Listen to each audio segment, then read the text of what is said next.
Brad, it's been a few years since a round one victory. How's it feeling around the club? Different. Yeah, it's different. It's positive. I mean, we took a lot out of the game that we did well, but also some areas for improvement. And I thought the opposition were up for the contest as well. So it's certainly nice to be able to bank those 4 points and move on to the next week, which we've done pretty quickly. You're probably loath to change a winning side, but obviously you have to make one change with Anderson out. Does Jacobs come in? Is there a role for him this week? I will discuss a whole range of options, but we're really fortunate. One of the reasons to get Jed Anderson here was to give us some speed and spread from that mid-forward position, but Kane Turner will be available this week, so there's a real like-for-like replacement there, and Kane was unlucky not to play last week, along with a number of other players, so we've still got really good availability, even though the Jed's out. But we'll have a really good look at the structure and system we want to go with. But it'd be nice to be able to replace a mid-forward with another one. Brad, Ryan Baston, a familiar face this week, and he said actually overnight he didn't have any grudges, obviously, but that he was pushed out of the role that he was good at here. Would you agree with that? Yeah, I think that's a really good way of putting it. I think it's important to clarify. I think Ryan made it pretty clear that he was pushed from the role that he plays best, not pushed out of North Melbourne. And I think that Ryan made that really clear. The headline, I think, was a little misleading, to be honest.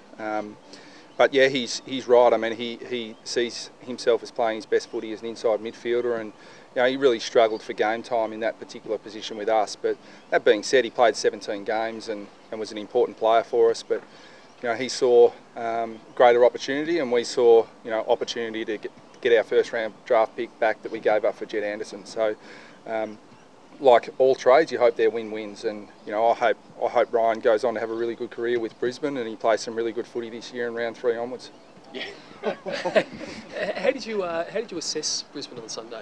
What did you make of them? Yeah, I think that they've got some real upside. I mean, they had a real crack, and I think they'd be pleased with the way they really took the game on, and West Coast also did the same, so it probably made for an entertaining game. But I think there's a lot of capability within their team, and they'd be really enthusiastic about the future. Do you subscribe to the theory that it's an offensive year again? That whether it's the rules or you guys, or the trend was going to change anyway, that attack is back, so to speak? Yeah, I feel the last couple of years all teams have probably talked about trying to attack a little more and be a little bit more offensive, and you have to be able to kick goals to win games. You can't just defend the entire time. So I think that was probably a trend this time last year, but I think I said about 12 months ago that that's all well and good until a lot of teams start getting scored against, and then you start to focus on defending a bit better. So the rules are certainly helping, opening the game up, but I think ultimately teams will want to defend really well and make that the basis for their attack, and Brisbane do that very well. They counter-attack you very, very well. Does the comeback that you made on the weekend prove anything to you in terms of progression of the group that perhaps you might not have made this time last year?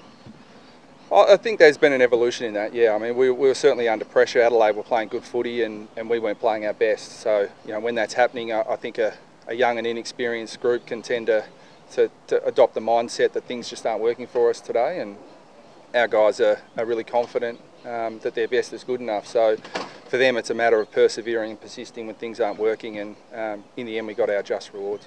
Have you had players come to you in the last few days talking about the illicit drugs code and the concern of anonymity from another club being broken? No, I haven't directly, but I think the playing group as a whole, as an AFL community, have made their thoughts pretty clear on that. You've been in the game a long time, both as a player and a coach. Do you think it's time the illicit drugs code is changed? I really think that there are world-renowned experts who advise the AFL and the AFL Players Association on the policy. One thing I know for sure is I'm not one of them, so I'll let them do their job. Saw a little cameo from Brent. As we know, he can produce. We obviously don't get to see his testing results. Has he actually slowed down at all, and do you have to manage him any differently now to a few years ago?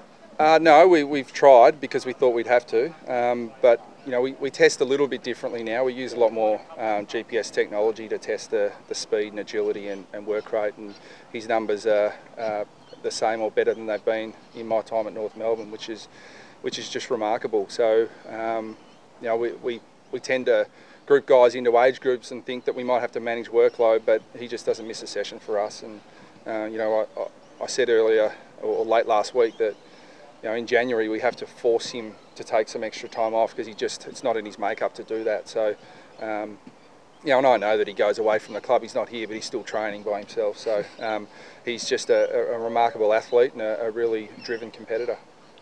Mitch Hibbert has signed a new deal. Can you see him debuting this year and possibly this week? I think he'll be under pressure this week purely because our VFL side didn't have a game, so that'll make it difficult. But he's a really capable player. I think he's going to be someone that we're going to look to get into the side sooner rather than later. He's going to be a really important part of our future, and he's impressed all of the coaches and players so far this pre-season, and we'd love to see him get an opportunity at some point. Brad, there's a bit of speculation, I don't know if this is right or not, with your footy manager.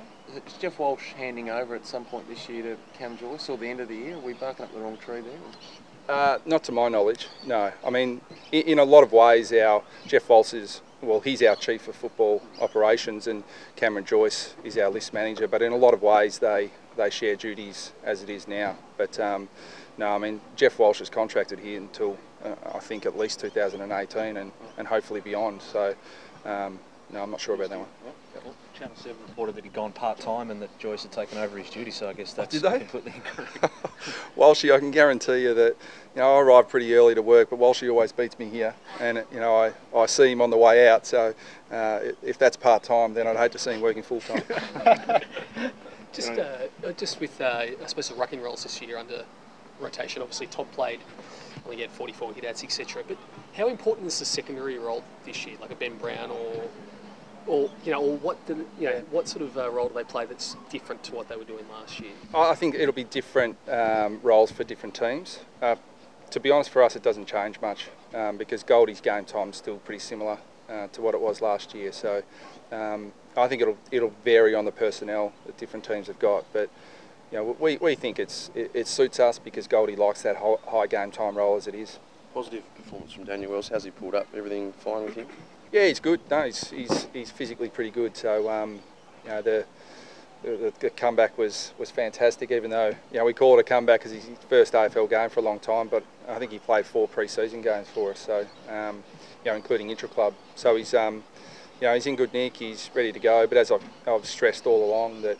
He's just going to play his part in our team. We're not a team that relies, on our stars. Even though you guys will say Boomer kicked 3 in the third quarter, but Taylor Garner bobs up when the game really matters in the last quarter as well. So we think that it's going to be a really consistent across the board effort for our team, and Wellesley's just going to have to play his part in that. Thanks, Brad. Thanks, Brad.